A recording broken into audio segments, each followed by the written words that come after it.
नमस्कार मित्र आणि मैत्रिणींनो, welcome to my channel. Kamali याच्या भागामध्ये हे दाखवलं गेलं आहे की कमळी भागामध्ये अन्नपूर्णा कमळीला मोठ्या नातीच्या रूममध्ये घेऊन येते. ते सगळे काही रूम पाहता क्षणी कमळीचे डोळे दिपतात. म्हणतात की अन्नपूर्णा आजी, तुम्ही छोट्या छोट्या गोष्टी किती म्हणजे जपून ठेवल्या आहेत. तो प्रत्येक गोष्ट 18 वर्षापासून हे सगळं काही तुम्ही करत आला आहात.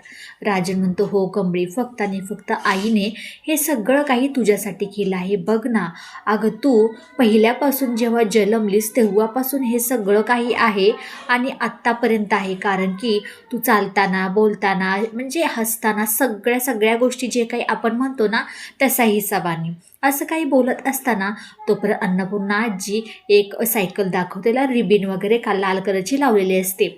हे पाहता क्षणी कमळी थोडीशी हसते. आजी, हेही तुम्ही जपून ठेवलं आहे का? किती हो तुम्हाला मोठ्या नातीची काळजी. आणि सोन्याचे कडेही हातातले बनवलेले असतात. हा डायमंडचा बनवलेला असतो. हे सगळं कमळी घेता क्षणी खूप भावूक होते आणि अन्नपूर्णा आजीना घट्ट मिठी मारते. हे सगळं काही करताना कमळीला खूप भावूक होते, ती रडायला लागते. तोपर्यंत राजनला थोडंसं वेगळंच वाटतं की कमळीला वाटत आहे की आईला तू फसवते. अन्नपूर्णा आजी म्हणते, अगं कमळे, काय झालं? अशी का दरवडतेस? काय झालं काय बाळा, मला सांगशील का नाही? कमळे म्हणते, आजी, मला तुम्हाला एक गोष्ट सांगायची आहे की आत्तापर्यंत तुम्ही किती गोष्टी केल्या आहेत ना, आत्तापर्यंत मला आजीचं काही प्रेम भेटलं नाही, म्हणून जराशी माझं मन भरून आलं. असं काही म्हणता क्षणी राजन पटकन कमळीपाशी जातो. म्हणतो, अगं कमळे, कशाला रडतेस तू? बघ ना, तुला एवढ्या दिवसातून सगळी काही परिवार फॅमिली भेटले आहेत आणि तू असं का रडतेस भरल्या घरामध्ये? राजन वाटलं ही राजनला वाटलं कमळी भावूक होऊन ती अन्नपूर्णाला सगळं काही सत्य सांगते का काय. तोपर्यंत अन्नपूर्णा म्हणते, कमळी आणि निग्गी, तुम्ही ह्या रूममध्ये राहायचं आहे. आजपासून तुमच्या दोघींची रूम आहे. असं काही बोलून तिथून अन्नपूर्णा निघून जाते. राजाने तिच्या पाठोपाठ जातो. तोपर्यंत कमळी पटकन निग्गीला घट्ट मिठी मारते, म्हणते की निग्गे, आपण आजींना खरंच फसवत तर नाही आहे ना? निग्गी म्हणते, काय ग कमळे, तुला माहिती आहे ना, आबांनी आपल्याला एक गोष्ट सांगितली आहे की एखादी गोष्ट चांगली करायची म्हटल्यानंतर त्याला खोटं बोललं म्हणून काही होत नाही आहे. आणि शेवटी बघ, राजन काका तुझ्याबरोबर आहेत म्हटल्यानंतर ना काही होणार नाही, तू काही काळजी करू नको. असं काही म्हणता क्षणी त्या दोघीजणी बोलत असताना तिथे राजन येतो. कमळी, अगं कसली काळजी करते तू? आई जराशी नीट होऊ देल, त्याच्यानंतर मी स्वतःहून सगळं काही सत्य सांगतो. हे सत्य सांगितल्यानंतर आई जर ती पहिल्यासारखी आजारी पडली, काही झालं तर मग आपण काय करायचं? आत्ताची तू कुठं आजारातून रिकवर होते आणि ती आपण सांगूच ना, एवढी तू कशाला काळजी करते?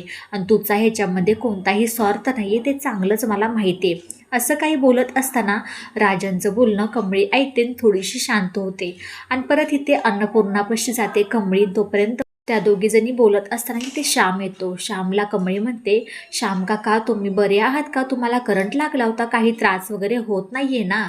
तो म्हणतो, नाही कमळी, मी चांगला आहे. अन्नपूर्णा म्हणते, काय गं कमळे, हे कधी झालं होतं? आणि श्यामला करंट कसा लागला आपल्या घरामध्ये? काय चाललंय काय आपल्या घरात? तो पण कमळी म्हणते, आजी, अहो तुम्ही आजारी होतं ना तेव्हा हे सगळं काही घडलं होतं. आणि तोपर्यंत श्याम तिथून निघून जातो. कमळी म्हणते, तसं काही नाही आहे हो, जरा हा करंट जरा वेगळाच होता. आपल्या घरातलीच माणसं काही अशी आहेत की त्यांनी श्याम काकांना, म्हणजे मला करंट लागण्यासाठी सगळा काही प्लॅन केला होता, पण तसं काही नाही, ते चुकून श्याम काकांना लागला. अन्नपूर्णा आजी म्हणते, तेच कसं काय? कमळी म्हणते, आपण बघूयात ना ते कसं काय लागतंय ते. तोपर्यंत इथे रागिनी कामिनी किचनमध्ये येतात. म्हणतात की आई, मला खूप भूक लागली ग, काहीतरी मला खायचे. असं काही रागिनी बोलते. ही पूजा वगैरे होईपर्यंत आपल्याला उपाशी म्हणजे उपवास वगैरे ठेवायचा आहे, पण माझ्याच्याने काही होणार नाही. कामिनी म्हणते, अगं आलेस किचनमध्ये तर ह्या फ्रीजमधून काहीतरी काढून घे आणि खा.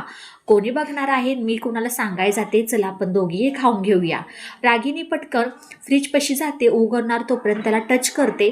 फ्रीजचा एवढा झटका तिला भेटतो की म्हणते, आई अगं बघ ना, किती जोरात फ्रीजला झटका लागला.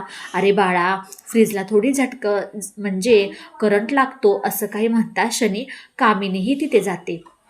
कामिनीला चांगलंच उचलून फेकलेलं असतं करंटनी आणि म्हणते खरंच ग रागिनी किती मोठा म्हणजे करंट लागला आहे, झटकाच बसला की, असं काही म्हणतात शनी. रागिनी म्हणते बघितलं का मी खरं सांगत होते तुला.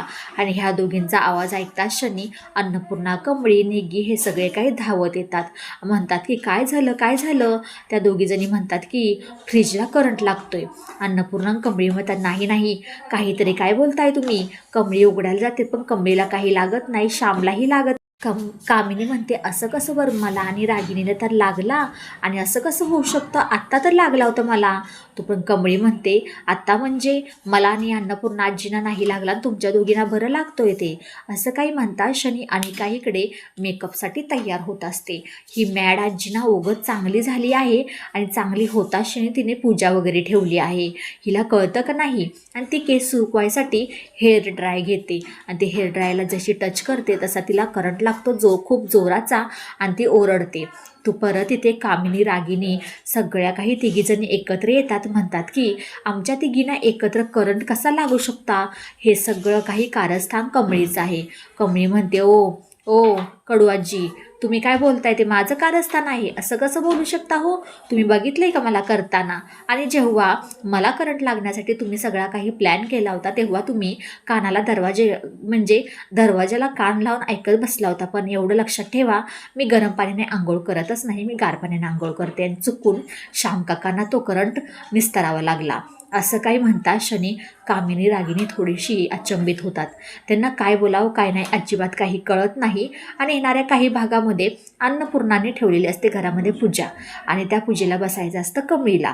तोपर्यंत निग्गी, राजन, कमळी आणि ते गुरुजी बाहेर येतात.